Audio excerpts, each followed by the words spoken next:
don't put your money in the bank. Okay? Save in a retirement savings account. It's a retirement investment account. That's what I mean. Hindi savings account. Huwag nyo lang balagay yung pera nyo sa savings account sa bangko. Lalagay nyo yung pera nyo sa investment account because of the compounding effect of that mas malaki. And don't peep. We have this discount brokerage company here. We call it Vanguard. And si Mr. Bogle, the founder of Vanguard, um, ang, ang, ang advice niya sa staff niya is, once you invest, don't peep. Kasi, the stock market goes up and down.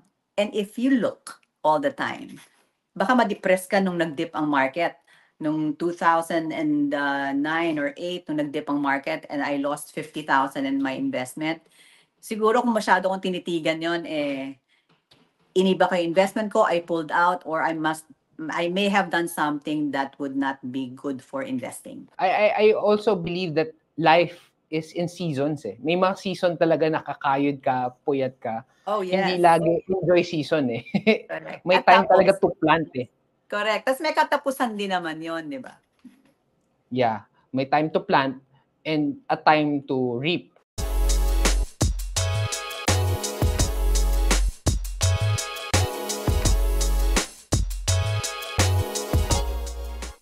Was there a time nung sobrang nagpatong-patong na yung pagod, yung stress in reviewing, in taking care of the kids, yung upkeep sa bahay, yung gastusin? Was there a time na gusto mo na mag-quit?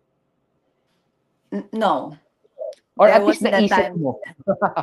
Parang pagod na ako. Pero I'm not a quitter unless bumagsak ako, no? Pagod na ako, pero I'm always nakafocus ako dun sa goal. So, hindi nawawala yun sa utak ko. Pero the sacrifices of hindi ako maka-attend sa mga gatherings, sa mga family gatherings, kasi kung i-attend ako, di ako makapag-aral. So, there were like 3 years na lagi akong absent. Nagre-recital sa piano ang anak ko. Wala ako dahil nasa klase ko.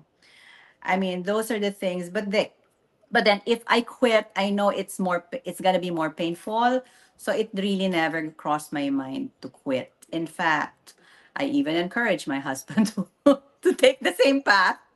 So, no, it was not.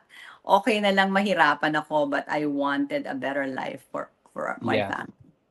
Yeah, it's really going back to your why, why you're doing it. Sometimes kasi as we go through the flows of life and napagod tayo, nahirapan tayo, it's good to really reflect. Ba't ko nga ba ginagawa to?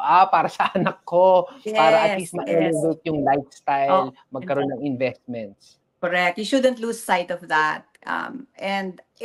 Family is a very big factor for our goals. Alam mo naman, family-oriented tayo, no? So, basta pamilya ang inuuna, parang hindi ka mag-give up kasi ayaw mo. You don't wanna let them down and you don't want their future to be bad. You want a better future for them. Yeah. Siguro a practical tip lang. Kasi like you, kumakayod, lumalaban ng patas, really studying, even if nakailang aral ka na dati, may mga friends tayo na kababayan na hindi lang isa trabaho, minsan dalawa, minsan tatlo to make the ends meet. Siguro, ano yung practical tip mo for you to maintain the energy bukod sa inner drive, no? Like, nagkakape ka ba? Energy drink? Kasi waking up 3 o'clock with a busy schedule, tapos mag-grocery ka pa, ano yung ginagawa mong practical tip? Kasi definitely kulang na yung sa tulog eh. Ano yung ginagawa mo? Oo, practical tip ko noon, which I wouldn't recommend really, is that was the time I learned how to drink black coffee. Kasi I realized pag nag-black coffee ako, gising na gising ako. So that was my gasoline, black coffee. Hindi ko pwedeng lagyan ng sugar at cream yan kasi pag may sugar at cream, iba yung effect. Black coffee kept me awake, kept me on a 4 to 5 hours sleeping time lang. But then, that's not very healthy. And I'm glad that I did not do that for an extended duration. Kasi ngayon, pag umiinom ako ng kape, bumibilis na heartbeat ko, tumatanda na rin kasi ko eh. So, hindi ngayon ako nagtsatsaan na lang ako, caffeine-free pa. Pero that was my gasoline when I was in So, nursing kape. school and I was studying. Kape. Ano bang difference pag hinaluan ng milk and sugar? Anong naging Ewan effect sa'yo? ko. Basta alam ko yung effect pag merong halo, parang hindi ganun ka-potent. Parang Hmm, nade-dilute yung potency ng coffee, ng caffeine. So it's gotta be black. And because the taste is just so magigising ka sa lasa dahil ang pait-pait, gising na gising ako. yeah, But yeah, I yeah. wouldn't advise that on an extended So, duration, but that's what kept me going. yeah. I also believe that life is in seasons eh. May mga season talaga nakakayod ka, puyat ka. Oh, Hindi yes. lagi enjoy season eh. Correct. May At time talaga tapos, to plant eh. correct. Tapos may katapusan din naman yon, di ba? Yeah, may time to plant and a time to reap. Yung problem minsan, we're expecting a harvest pero wala tayong tinanim. So, yun yung Kailangan na. importante na Correct. kailangan we need to do our Plan. part. So, as you have shared yung mga sacrifices, yung talagang massive schedule in a day, ano yung mga steps that you did financially so that at least you will be positioned that you can retire? Well, All throughout your syempre, course, ano yung mga naging steps? Yun nga, bukod sa self-taught ako on how the financial system works, I have to, don't put your money in the bank, okay? Save in a retirement savings account. It's a retirement investment account. That's what I mean, hindi savings account. Huwag nyo lang balagay yung pera nyo sa savings account sa bangko. Lalagay nyo yung pera nyo sa investment account because of the compounding effect of that mas malaki. And don't peep. We have this discount brokerage company here. We call it Vanguard. And si Mr. Bogle, the founder of Vanguard, um, ang, ang, ang advice niya sa staff niya is, once you invest, don't peep. Kasi, the stock market goes up and down. And if you look all the time, baka ma-depress ka nung nag-dip ang market.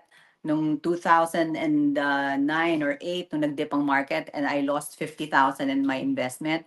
Siguro kung masyado kong tinitigan yon iniba ko yung investment ko, I pulled out, or I may have done something that would not be good for investing. So don't peep. Tignan nyo lang pag malapit na kayo mag-retire. And at which time, any dip naman is followed by up eh. Up and down ng stock market, di ba? So, babalik din yun. Makaka-recover din kayo. Kasi up and down siya, pero pataas. So, makaka-recover at makaka-recover. So, invest, invest, invest. Teach yourself how to invest.